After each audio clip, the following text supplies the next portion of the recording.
আজকের আধুনিক যুগে জীবনের গতি যেন প্রতি মুহূর্তে বাড়ছে। সকালে ঘুম থেকে উঠেই শুরু হয় ছুটে চলা দায়িত্ব, কাজ, লক্ষ্য পূরণ আর জীবনের নানা চাপে আমাদের মন যেন প্রায় ক্লান্ত হয়ে পড়ে। ব্যস্ততার ভিড়ে আমরা হারিয়ে ফেলি নিজের জন্য কিছু মুহূর্ত, প্রিয়জনের হাসি, প্রকৃতির রূপ কিংবা নিঃশব্দ কোনো শান্ত সন্ধ্যা। বিসমিল্লাহির রহমানির রহিম। সবাইকে আসসালামু আলাইকুম। কেমন আছেন আপনারা সবাই? আশা করি আল্লাহ তাআলার অশেষ রহমতে যে যেখানে আছেন সবাই সুস্থ আছেন, ভালো আছেন। আলহামদুলিল্লাহ, আমরাও আল্লাহ তাআলার অশেষ রহমতে এবং আপনাদের দোয়াতে ভালো আছি। তো চলে আসলাম আরেকটি নতুন ভিডিও নিয়ে। নতুন আরেকটি ভিডিওতে আপনাদের সকলকে ওয়েলকাম। তো ভিডিওর শুরুতে আমার আপু ভাইয়াদের কাছে একটি রিকোয়েস্ট, যারা আমার ভিডিওটি দেখার জন্য ক্লিক করেছেন প্লিজ তারা একটি লাইক দিয়ে ভিডিওটি শুরু থেকে শেষ পর্যন্ত ওয়াচ করবেন। আর আমার ভিডিওটি যদি দেখে আপনাদের একটু হলেও ভালো লাগে তাহলে অবশ্যই চ্যানেলটি সাবস্ক্রাইব করতে ভুলবেন না। আর হ্যাঁ, পাশে থাকা বেল বাটনটি অবশ্যই ক্লিক করে অল করে রাখবেন, কেননা আপনি যদি অল করে না রাখেন তাহলে কোনো রকম নোটিফিকেশন আপনার কাছে পৌঁছবে না, তখন আপনি আমার লাইফস্টাইল ব্লগ ভিডিওগুলো মিস করবেন।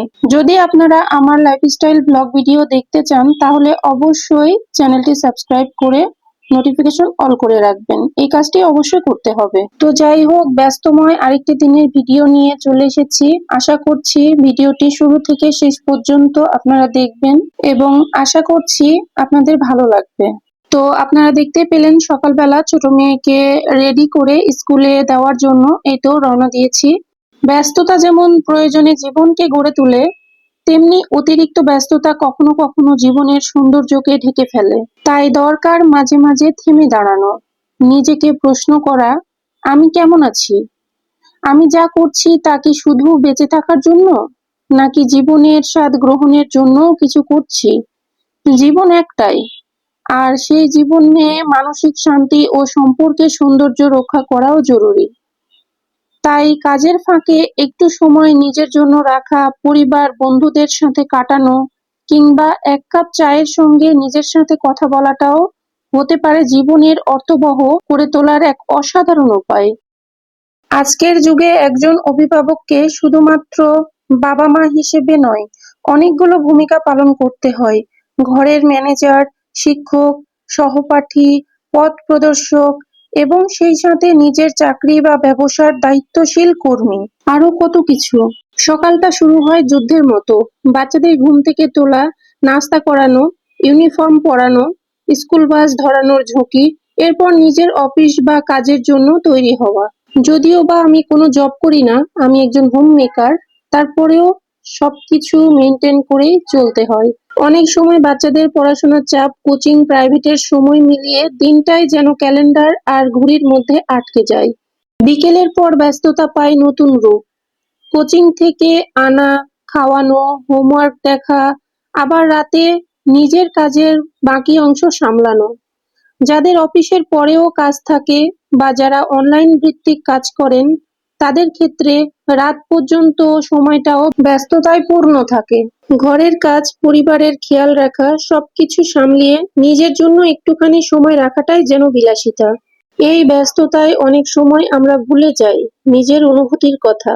মানসিক চাপ, ঘুমের অভাব, ক্লান্তি সবকিছু মিলিয়ে শরীর আর মন ধীরে ধীরে ক্ষয়ে যেতে থাকে। সম্পর্কেরও প্রভাব পড়ে, কারণ সময়ের অভাবে অনেক গুরুত্বপূর্ণ কথা বা আবেগের প্রকাশই আর হয়ে ওঠে না। তো যাই হোক, অনেক কথাই বললাম ব্যস্ততা নিয়ে। তো প্রত্যেকটা মানুষের জীবনে ব্যস্ততা রয়েছে, কম আর বেশি। তো এই যে দেখতে দেখতে আমার মেয়ের স্কুলে চলে এসেছি, ছোট মেয়ের স্কুলে। তো তার আগে তাকে টিফিন দিতে হবে, সে ঘরের বানানো কিছুই আজকে নেয়নি, সেই জন্য আর কি চলে আসলাম। ওর স্কুলের পাশে একটা দোকান রয়েছে, সেই দোকান থেকে কিছু কেনার জন্য। তো আপনারা দেখতেই পাচ্ছেন এই দোকানে কত রকম জিনিস পাওয়া যায়।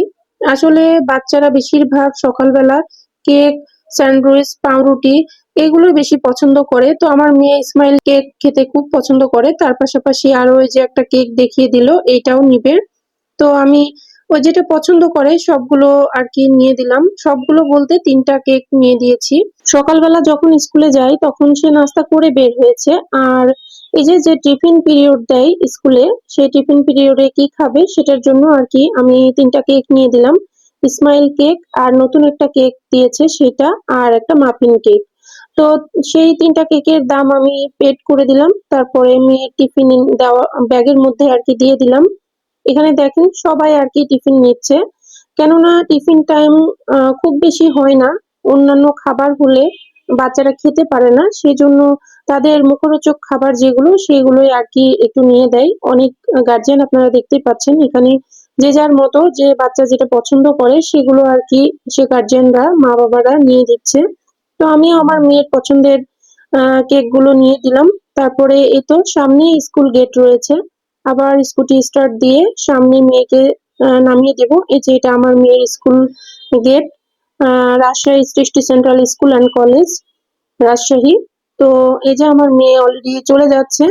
তো আমার মেয়েকে আমি বলছি আমি যে একটু ভিডিও করতেছি আম্মু, তুমি একটু বাই দিয়ে দাও। তখন এই যে আমার মেয়ে একটু বাই দিয়ে চলে গেল। এই যে আমি স্কুলের গেটটা খুব সুন্দরভাবে দেখানোর চেষ্টা করছি। হেলমেটের মধ্যে আমি ভিডিওটা করেছি, এই জন্য ভিডিওর ক্লিপটা অনেকটা একটু কাপা কাপা হয়েছে। তো আপনারা একটু ক্ষমা সুন্দর দৃষ্টিতে দেখবেন, একটু অ্যাডজাস্ট করে নিবেন। আমি চেষ্টা করি, যেহেতু একা একা ড্রাইভ করতে করতে ভিডিও করা ইম্পসিবল, আপনারা সবাই জানেন। এই জন্য আর কি ভিডিওতে আমি কিভাবে করব, যেহেতু আমার লাইফস্টাইল, আমি কিভাবে লাইফ কাটাই বা কিভাবে কি করি এগুলো আপনাদের মাঝে কিছুটা সংক্ষিপ্ত আকারে তুলে ধরতে চাই। তো সেজন্য আপনারা দেখলে বুঝতে পারছেন আমি আমার হেলমেট রয়েছে, সেই হেলমেটের সঙ্গে ক্যামেরা সিস্টেম করা আছে। তো সেখানে আর কি আমি ক্যামেরার মাধ্যমে খুব সুন্দরভাবে ভিডিও করে আপনাদেরকে দেখানোর চেষ্টা করেছি। তো মেয়েকে স্কুলে ছেড়ে দিলাম, তারপরে আর কি চলে আসতেছি, যেহেতু ওখানে বসে থাকলে চলবে না, কেননা ব্যস্তময় জীবনের আরেকটা অধ্যায় রয়েছে। আমার বড় মেয়ে আছে, তাকেও স্কুলে নিয়ে যেতে হবে। এই জন্য বসে না থেকে, এখন আমার মেয়ে যেহেতু ক্লাস 3-তে পড়ে সেই জন্য আর বসে থাকতে হয় না। ছোটবেলাতে অনেক সময় বসে থাকতে হতো স্কুলে গিয়ে, কিন্তু এখন আর বসে থাকতে হয় না। তো যাই হোক, মেয়েদের স্কুলে ছোট মেয়েকে স্কুলে রেখে চলে আসলাম। আস্তে আস্তে বাসার দিকে রওনা দিয়েছি। বাসাটা স্কুল থেকে ডিস্টেন্স মোটামুটি রয়েছে 2.5-3 কিলোর মতো, প্রায় 3 কিলো হবে না, 2 কিলো 2.5 কিলো হতে পারে। তো রাস্তায় যানজট থাকলে অনেক সমস্যায় পড়তে হয়। এখন অনেক সকাল, এই জন্য অনেক যানজট কম, আপনারা দেখতেই পাচ্ছেন। ফাঁকা রাস্তা পেলে আমার স্কুটি চালাতে আর কি ভীষণ ভালো লাগে। তবে যেহেতু ভিডিও করতেছি, অনেক জোরে ড্রাইভ করলে ভিডিওটা হয়তো কেমন হবে, এই জন্য অত জোরে ড্রাইভ করছি না। আপনারা দেখতেই পাচ্ছেন অনেক সুন্দর একটা পরিবেশ। সকালবেলা রোদ বের হয়েছে, ঝলমল করছে চারিদিকে, এত সুন্দর লাগছে। আর এর মধ্যে আমি ড্রাইভ করছি, মাশাআল্লাহ অনেক সুন্দর ওয়েদার ছিল। তো এই যে এই রাস্তা আপনারা দেখলে বুঝতে পাচ্ছেন যে এই রাস্তাতে ফ্লাইওভারের কাজ চলছে, সেই জন্য একটু দেখতে কেমন যেন লাগছে। তো ফ্লাইওভারের কাজ যখন সম্পূর্ণ হয়ে যাবে তখন আপনারা পুরোটা আমি ইনশাল্লাহ দেখাবো, তখন দেখবেন অসাধারণ একটা ভিউ দেখাবে। তো অনেকটা মোটামুটি কাজ এগিয়ে গেছে, আপনারা দেখলেই বুঝতে পারছেন। যখন যানজট হয় তখন এই রাস্তায় যাওয়া আর কি অনেক কঠিন হয়ে পড়ে। তো এই তো সামনে এগোলেই বহরমপুর মোড়, আর বহরমপুর মোড়েই আমি থাকি। বহরমপুর মোড়ের একটু সামনে আর কি ওখানে যে 8তলা বিল্ডিং রয়েছে আলিফ প্লাজা, সে আলিফ প্লাজায় 8তলা বিল্ডিং এ আমি 6th ফ্লোরে থাকি। তো যাই হোক, এই যে দেখতে দেখতে আমি বহরমপুর মোড়ে চলে এসেছি। এখানে ফ্লাইওভারের কাজগুলো দেখেন অনেকটা এগিয়ে গেছে, অনেক বড় বড় পিলার হয়ে গিয়েছে। খুব শীঘ্রই হয়তো উপরের কাজগুলো শেষ হয়ে যাবে। প্রতিদিনের মতো আমি ছোট মেয়েকে স্কুলে দিয়ে চলে আসছি। আসার সময় আমি প্রতিদিন আর কি বাজার করি, সে বাজারটা আপনাদের সঙ্গে শেয়ার করা হয়নি, স্কিপ করে গেছি। তো প্রতিদিন আর কি ছোট মেয়েকে স্কুলে দিয়ে আসার সময় আমি সবজিগুলো কিনে নিই, কেননা প্রতিদিনের সবজি প্রতিদিন আর কি কিনে নিয়ে এসে রান্না না করলে ভালো লাগে না। আমি প্রতিদিনের সবজি প্রতিদিন নিয়ে এসে রান্না করি, এটা হয়তো অনেকেই জানেন। তো এই তো আমি বাসায় চলে এসেছি এবং এসে গাড়িটা গ্যারেজে পার্কিং করলাম। তারপরে চলে এসেছি লিফটে, যেহেতু আমি 6th ফ্লোরে থাকি সেহেতু সিঁড়ি দিয়ে যাওয়া ইম্পসিবল। আর আমার প্রচন্ড ব্যাক পেন আছে, এই ব্যাক পেনের জন্যই আর কি এই বাসা আমার মেইনলি সিলেক্ট করা। যেন সিঁড়ি ভাঙতে না হয়। তো সিঁড়ি দিয়ে ওঠার কোনো ঝামেলা নেই, লিফটে আলহামদুলিল্লাহ চলে আসলাম।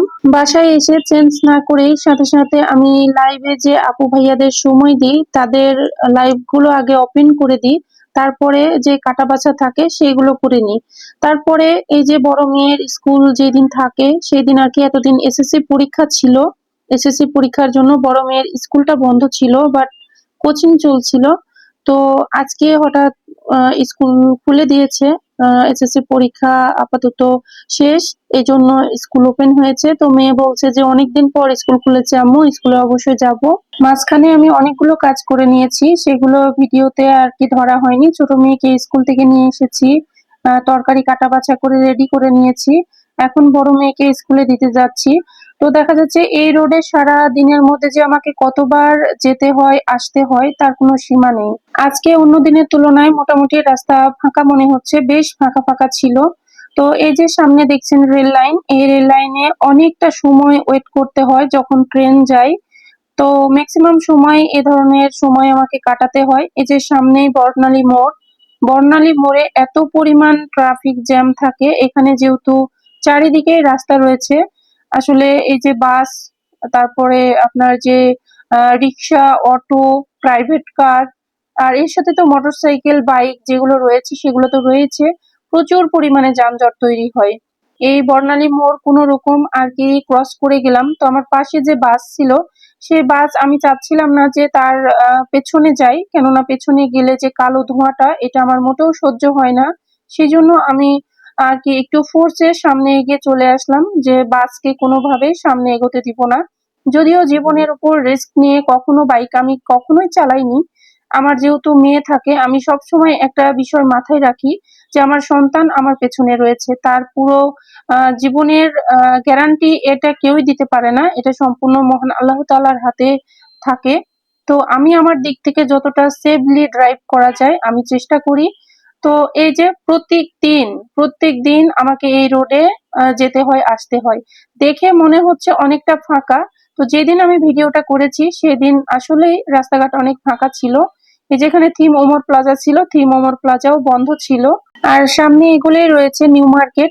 অ্যাকচুয়ালি আমার ছোট মেয়ের স্কুল 2-2.5 কিলো দূরত্ব, কিন্তু বড় মেয়ের স্কুল তার চাইতেও অনেকটা দূরে। তো কিছু করার নেই, মেয়েকে একলা আমি কখনোই ছাড়ি না। দুই মেয়েকে আমি যথাসাধ্য চেষ্টা করি নিজে নিয়ে যাই, নিজে নিয়ে আসি, কখনোই কারো উপর ডিপেন্ড হই না। যতদিন আল্লাহ তাআলা আমাকে সুস্থ রেখেছে ততদিন আমি আমার মেয়েদের জন্য আছি। সবাই আমার এবং আমার ফ্যামিলির জন্য দোয়া রাখবেন। আসলে জীবন মানেই ব্যস্ততা, এই ব্যস্ততা আমাদের ক্লান্ত করে কিন্তু থামায় না।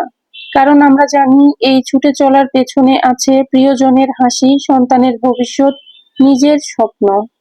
কখনো কখনো মনে হয় একটু থামি, শুধু নিজের জন্য, কিন্তু তারপরে আবার মনে পড়ে না, আজ আর নয়, আজ অনেক কিছু বাকি। তবুও ব্যস্ততার মধ্যেই আমরা খুঁজে নিই সুখের ছোট ছোট মুহূর্ত। এই ব্যস্ত জীবনই তো আমাদের জীবনের গল্প, যেখানে আমরা একদিকে সংসার চালাই, অন্যদিকে নিজের স্বপ্নের পথও খুঁজি। হ্যাঁ, ক্লান্তি আসে, তবুও থেমে যায় না, কারণ আমরা জানি এই ব্যস্ততাই জীবন, আর জীবন মানেই চলতে থাকা। তো এই যে আপনাদের সাথে কথা বলতে বলতে অলরেডি বড় মেয়ের স্কুলের কাছে চলে এসেছি। বড় মেয়ের স্কুলে এতো সামনে যে দেখছেন অনেক স্টুডেন্ট, এরা সকলে পিএন স্কুলের স্টুডেন্ট। পিএন আসলে আমার বড় মেয়ের স্কুলের নাম সরকারি প্রমথনাথ বালিকা উচ্চ বিদ্যালয়, এটা রাজশাহীতে অবস্থিত। এই যে আমি সরাসরি আপনাদের গেটটা দেখিয়ে দিচ্ছি, এটি হচ্ছে আমার বড় মেয়ের স্কুল। আমার বড় মেয়ে বলছে জামু ঠিক আছে আল্লাহ হাফেজ। বড় মেয়ে আমাকে টাটা দিয়ে দিল, যেহেতু এটা স্কুলের গেট ছিল সেখানে বেশি সময় আমি দাঁড়াতে পারলাম না। অনেক স্টুডেন্টরা আর কি রিক্সা, নিজের প্রাইভেট কার সেগুলোতে আসতেছিল, সেখানে গেটে দাঁড়াচ্ছিল। সেখানে আর কি ভিড় না করে আমি সামনের দিকে চলে গেলাম, যেহেতু বাসায় ব্যাক করতে হবে, আবার যখন মেয়ের স্কুল ছুটি হবে এসে আবার নিয়ে যাব। এই তো হলো। তো যাই হোক, এই যে আমি অফ ক্যামেরায় দুপুরে রান্না বান্না করে নিয়েছি, কেননা এতটা ব্যস্ততার মধ্যে থাকি সব সময় যেন আমাকে দৌড়ের উপর থাকতে হয়।